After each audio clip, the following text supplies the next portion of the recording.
très content de vous retrouver aujourd'hui. Je suis actuellement dans le camping-car, en pleine nature. Et donc je vous ai demandé récemment sur Instagram, via une story, de m'envoyer des photos animalières que vous avez réalisées. Donc merci à tous ceux qui ont participé et qui ont pris leur temps pour m'envoyer leurs images.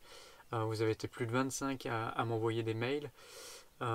Surtout que c'était vraiment de la dernière minute, donc merci de m'avoir envoyé des photos un petit peu dans la précipitation. Je pense qu'aujourd'hui je vais retoucher 2 ou 3 photos maximum. De toute façon je referai ce genre de vidéo parce que j'ai vraiment l'impression que c'est quelque chose qui vous plaît. J'ai eu beaucoup de réactions en story Instagram et par mail, enfin voilà, vous avez l'air emballé par l'idée, donc c'est carrément un truc qu'on peut mettre en place de temps en temps.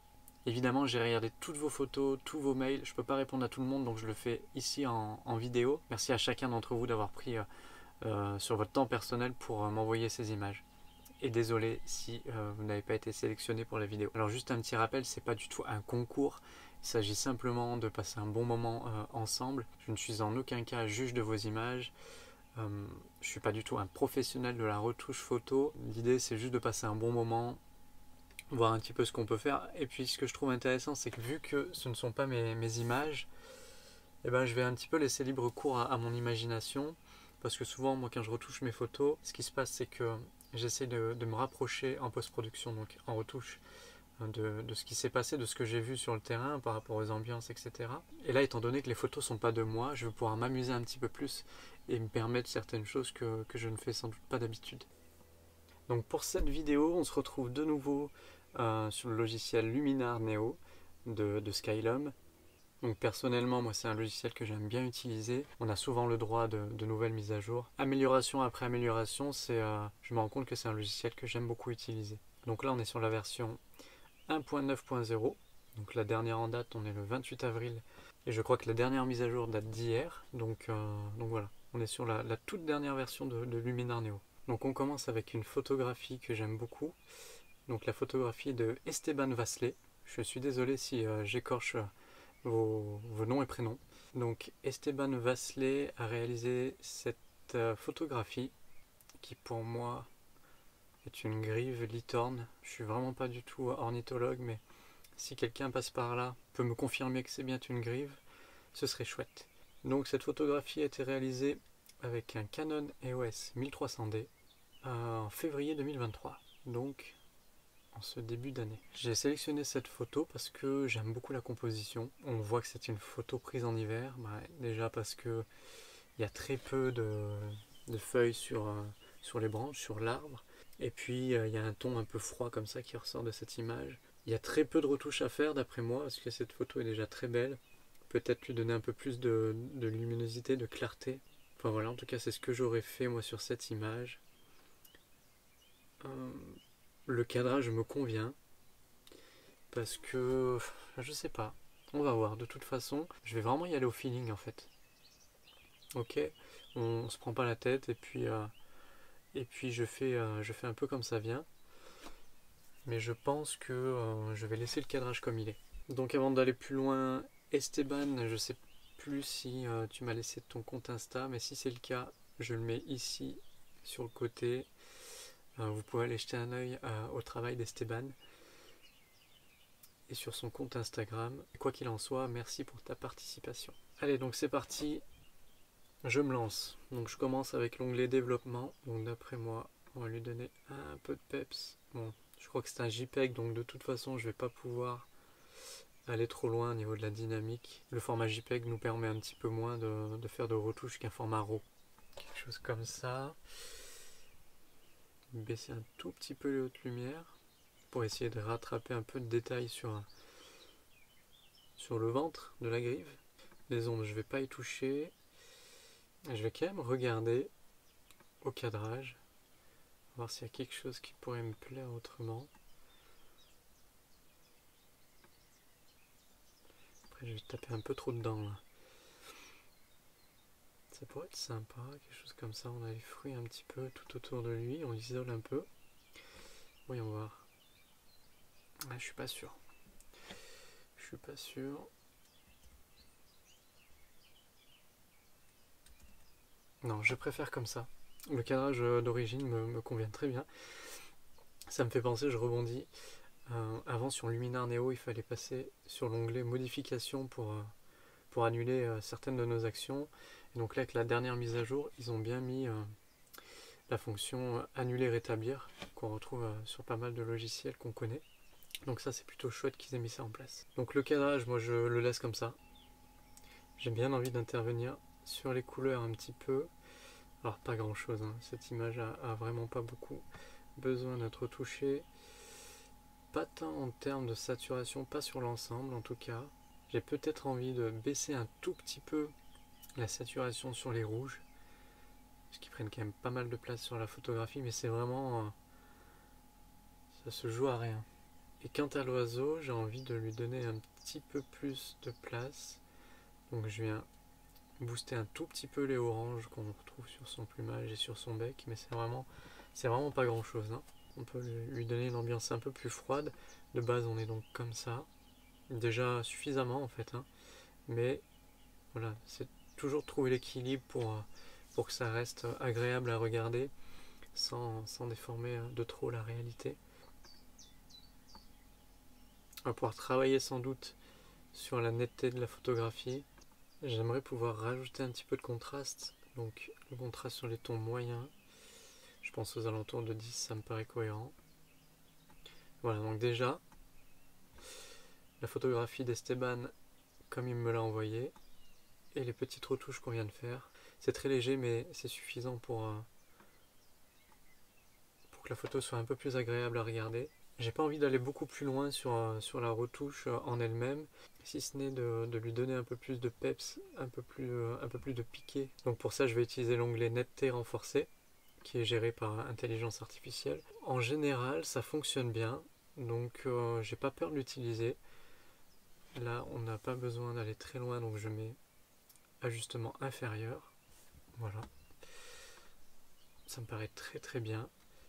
Regardons. Avant. Essayez de voir l'aspect de netteté. Donc ça c'est avant et maintenant. Avant, on voit bien sur les plumes qu'on a gagné quand même, hein. Non, c'est parfait.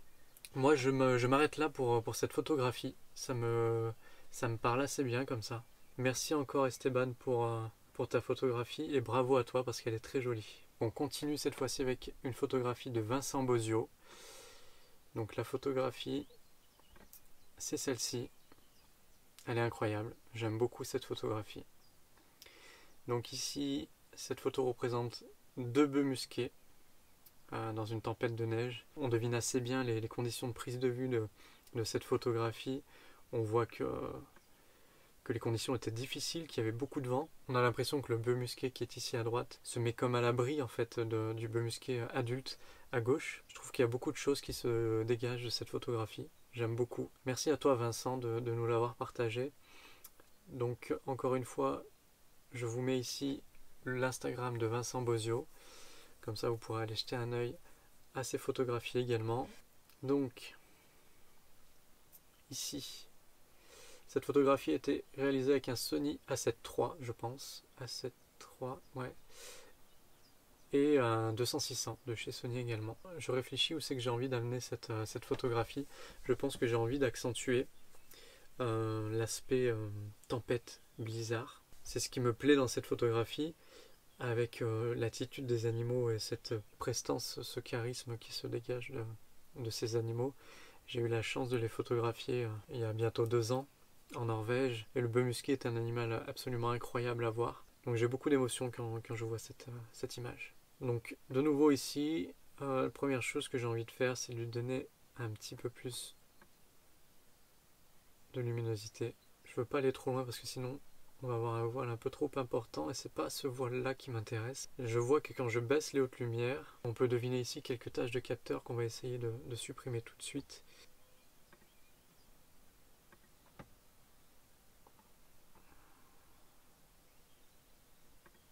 Hop. Ça se passe très bien. Pas très compliqué ici. Voilà, donc on se débarrasse de ces petites taches de capteur. Il y en a 2 ici. Tac. Voilà, c'est parfait.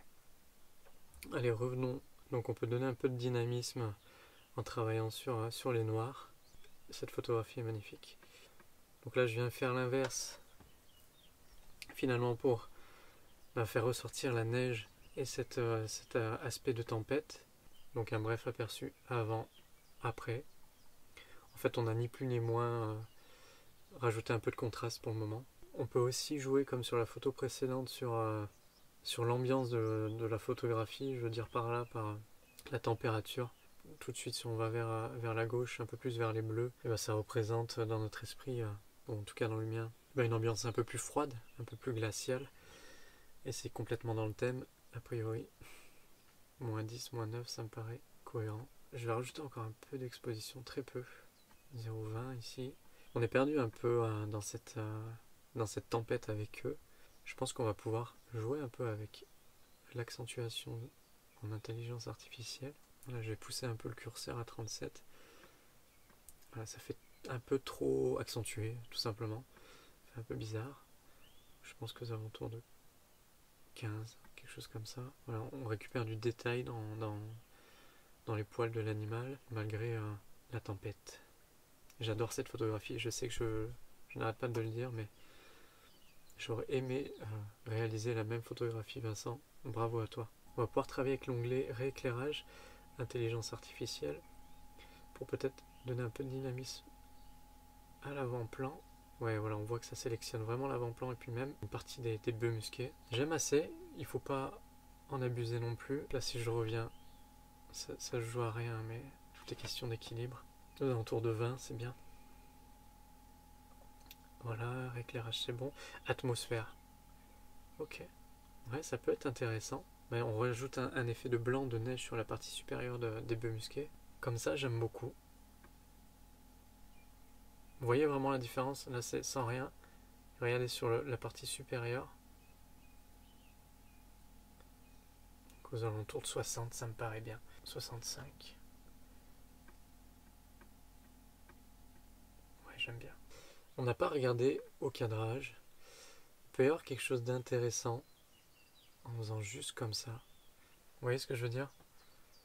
On suit un peu le regard, on laisse de la place à droite pour suivre le regard du bœuf musqué adulte.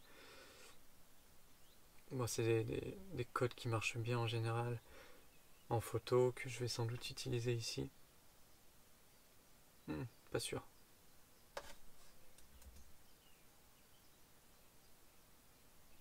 Non.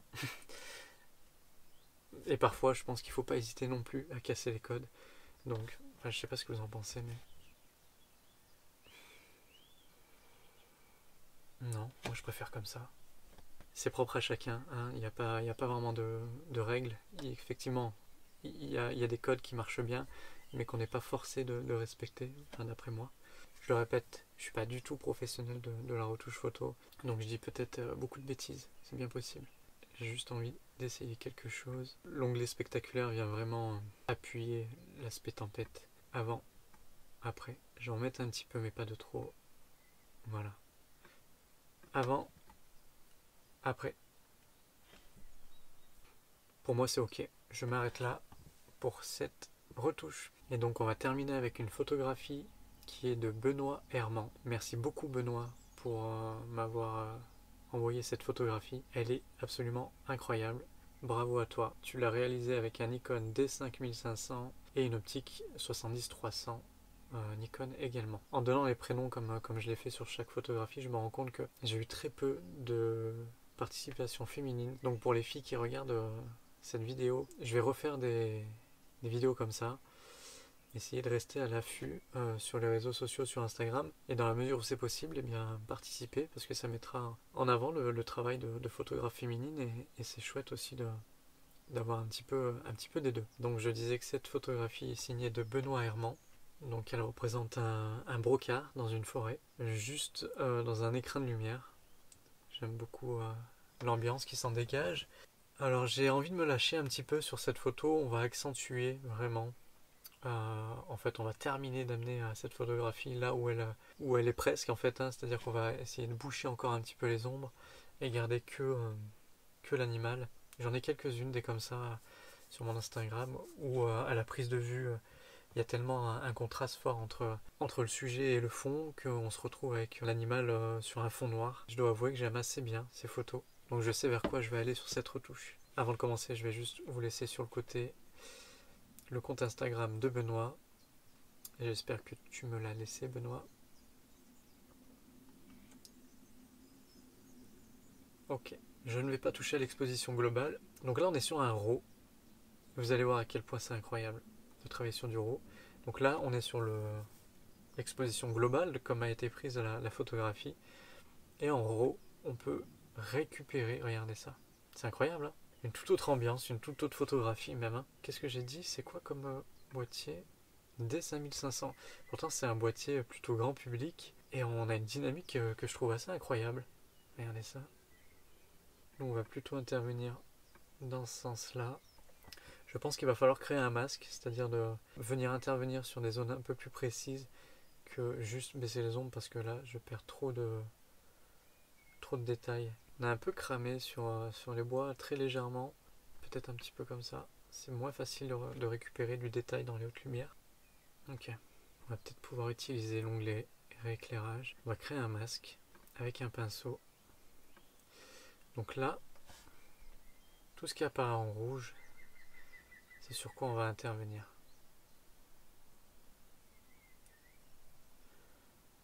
Et moi, je ne veux pas intervenir sur le chevreuil parce que j'aime beaucoup la lumière comme elle est actuellement.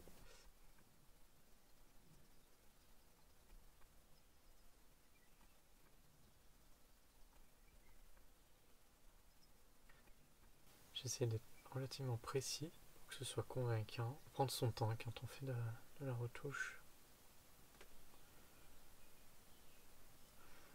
Et je trouve que une retouche finalement c'est aussi un peu sur le moment. Vous voyez ce que je veux dire? C'est-à-dire que aujourd'hui là, je crée cette retouche avec vous, mais si je reviens dessus demain, j'aurais sans doute pas envie de faire la même retouche.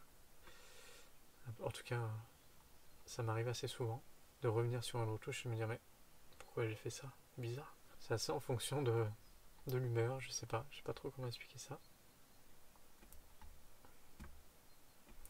Voilà, globalement, on est pas mal.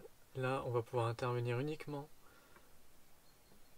voilà, sur notre masque. Il nous reste encore un tout petit peu de zone de feuillage. Ça, on va pouvoir les avoir, je pense, avec l'onglet effacer. Si je viens intervenir comme ça, ouais, effacer. Voilà. Pareil ici, effacer. Parfait. Ben, j'aime beaucoup. Par contre, je me rends compte que j'ai peut-être envie de retravailler le cadrage ici. Ouais, on voit que on n'est pas tout à fait. La photo demande à être un petit peu à avoir une petite rotation. Donc on retourne dans recadrer, alignement de l'horizon, voilà, appliquer. Ok, on va pouvoir laisser un tout petit peu plus d'espace en haut. Voilà.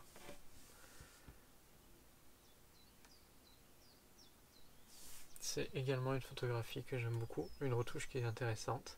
On aurait pu l'emmener dans plein d'autres directions, mais celle-ci est intéressante. Benoît a vraiment mâché le travail à la prise de vue. Donc j'ai vraiment voulu aller dans ce sens-là. Je pense que c'était le but de Benoît lorsqu'il a fait cette photographie. On a une très très belle photographie, assez épurée. Je dirais pas minimaliste, mais en tout cas épurée, avec peu d'informations. C'est le genre d'image que actuellement j'aime beaucoup. On va revenir sur nos trois photographies. Donc la photographie d'Esteban, avant, après la retouche, avant, après. La photo de Vincent, avant la retouche, après. Essayer de zoomer un tout petit peu, voilà. Avant et après. Et donc la photographie de Benoît, avant et après. Merci encore à toutes les personnes qui m'ont envoyé un mail avec leur photographie.